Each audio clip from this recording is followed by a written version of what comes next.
بھی حکم اور فرمان کی خلاف ورزی کرنے پر جرأت نہ حاصل کرو. اس لیے عباد الرحمان کی یہ شان ہوتی ہے. اور راتوں کو بھی یہ نہیں کہ اس کے بعد جن کو ہم نے زندگی گزار لی اور رات کو پیر پھیلا کر سو جائے. فرمایا نہیں، رات کو بھی ان کا یہ عالم ہے کہ اپنے مالک کے احسانات کو، اپنے مالک کی آقائی اور اس کے فضل و کرم کو یاد کرتے ہیں اور اس کے بعد اس کے سامنے کھڑے ہو جاتے ہیں گرم رشتوں کو چھوڑ کر. فرمایا یہ ان کی زندگی کے ساتھ معاملہ ہے، یہ ان کی سیرت ہے. ہر شخص دیکھ سکتا ہے، دن کو ان کو اور رات کو دیکھنے والے جو ان کے ساتھ ہیں وہ اس کو خبر دے سکتے ہیں. ورنہ وہ اس کا اعلان کر کے شعرا کر کے میں رات کو اللہ کے سامنے کھڑا ہوتا ہوں، یہ بات نہیں ہے. فرمایا مال کے معاملے میں بالذین، یہ وہی لوگ ہیں اذا انفقوا، کہ جب صرف کرنے کا معاملہ آتا ہے لم یسرفوا، تو اسراف فضول خرچی نہیں کرتے. شان دکھانے کے لیے، اپنا نام پیدا کرنے کے لیے، مونچھ کو اونچے کرنے اور ناک کو بلند کرنے رکھنے کے لیے یہ کام نہیں کرتے.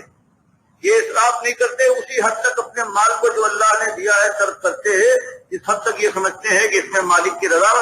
اور پروردگار کی خوشنودی ہے. ولم یقتروا، اور اللہ کی راہ میں یا اور کسی ان کے معاملے میں اپنی ذات کے سلسلے میں کوئی معاملہ آ جائے، جہاں صرف کرنا چاہیے تو کنجوسی نہیں کرتے، نہ کمی کرتے ہیں اور نہ نام نمود کے لیے اسراف اور فضول خرچی کرتے ہیں. وَكَانَ بَيْنَ ذَلِكَ قَوَامًا، ان کا معاملہ ہمیشہ درمیانی ہوتا ہے. وہ رادات پر قائم رہتے ہیں جہاں تک ان کا ایمان اللہ کی کتاب اور ان کے رسول صلی اللہ علیہ وسلم کی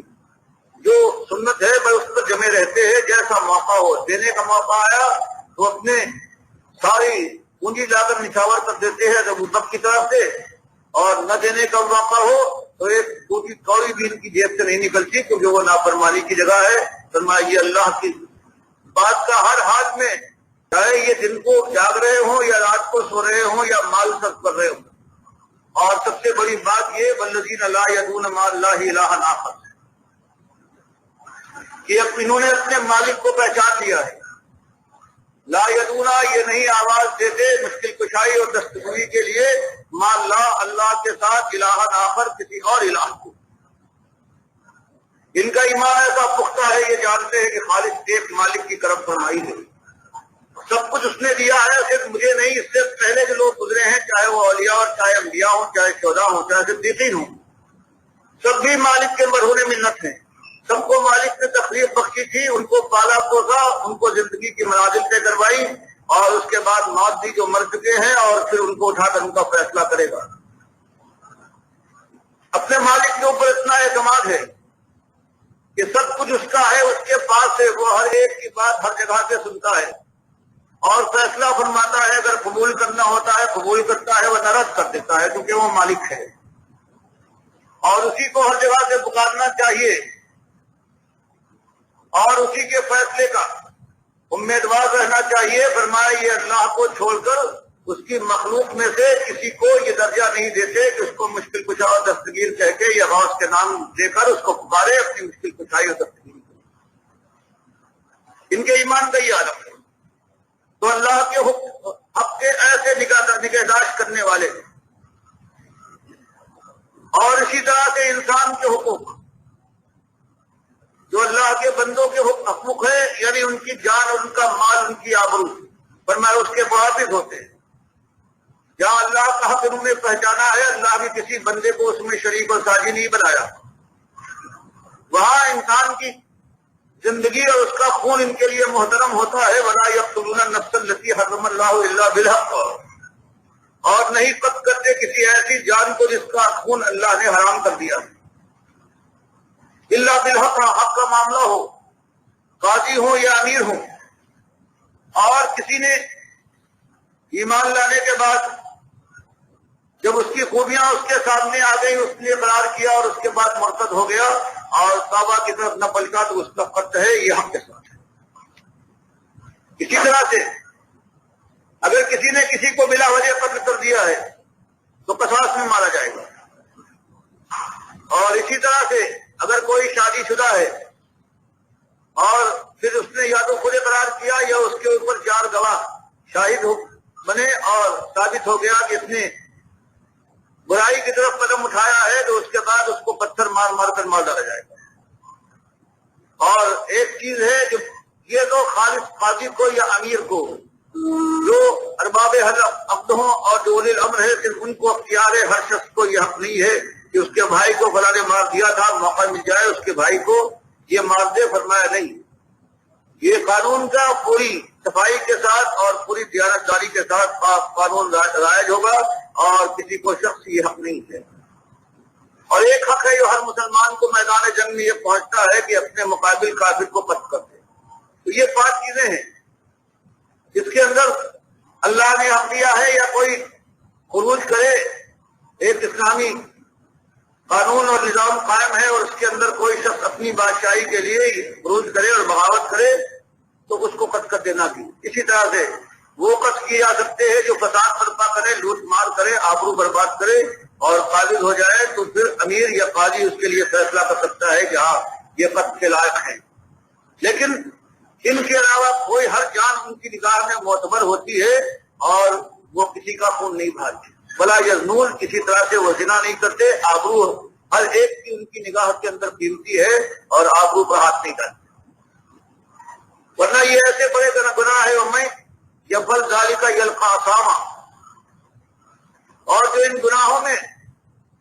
ملوث ہو جائے، دھڑ جائے، تو اس کے بعد یلقی اثاما، وہ اللہ کی عذاب کی ان وادیوں میں جہاں خون اور پیپ کے دریا روا ہے ان کے اندر رہنا پڑے گا، اور یضاعف لہ العذاب، اس کے لیے لمحہ و لمحہ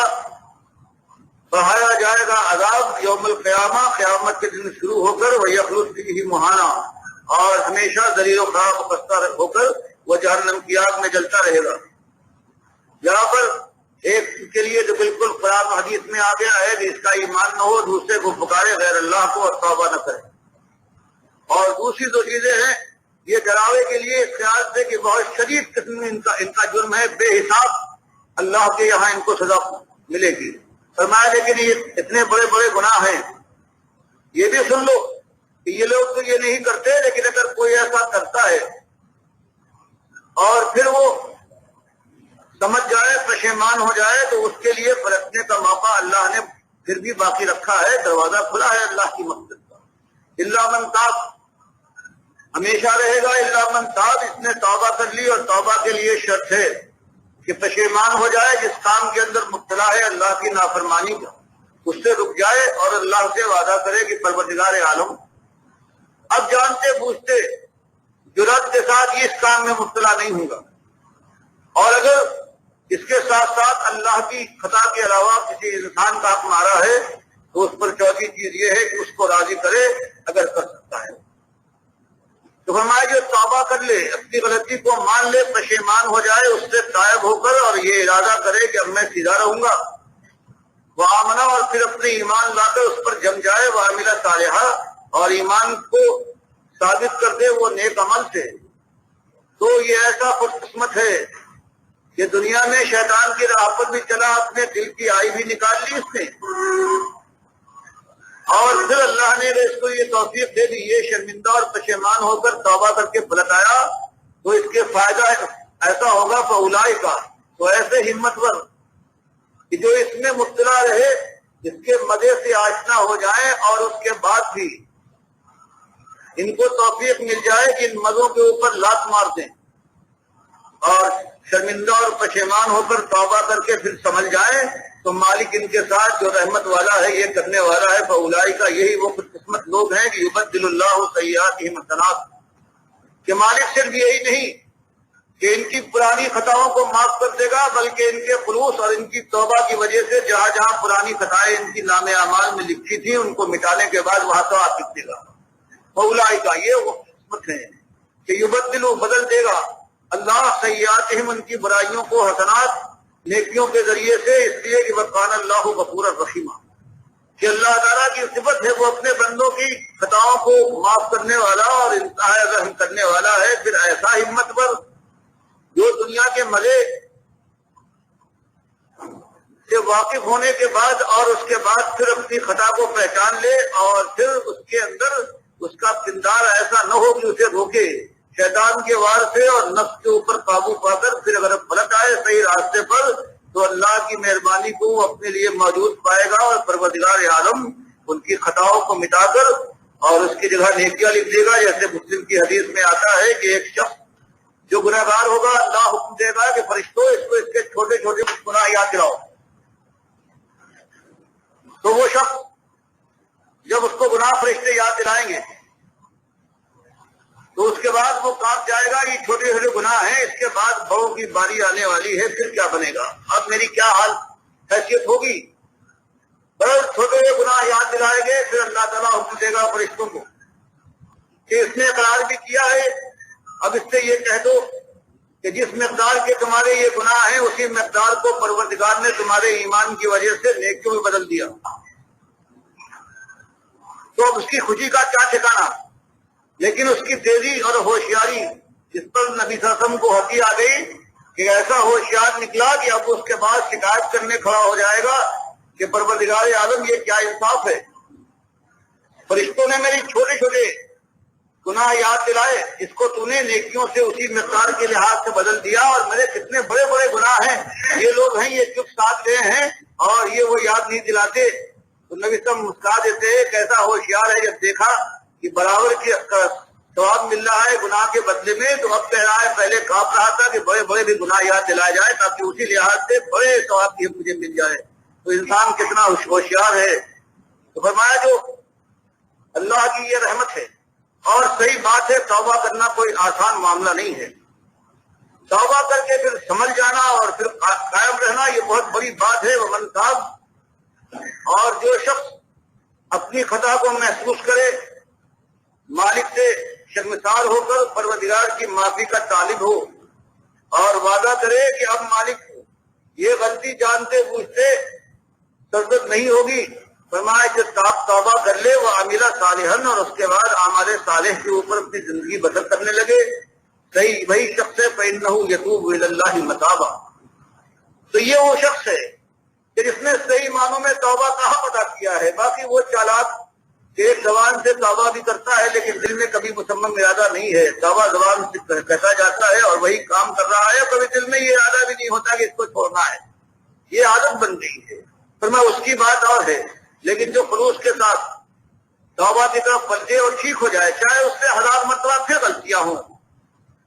کمزور سیرت اور شیطان کے بہکاوے کی وجہ سے,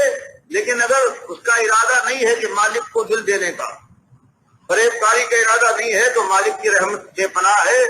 دن میں 100 بار بھی اگر وہ اس طرح سے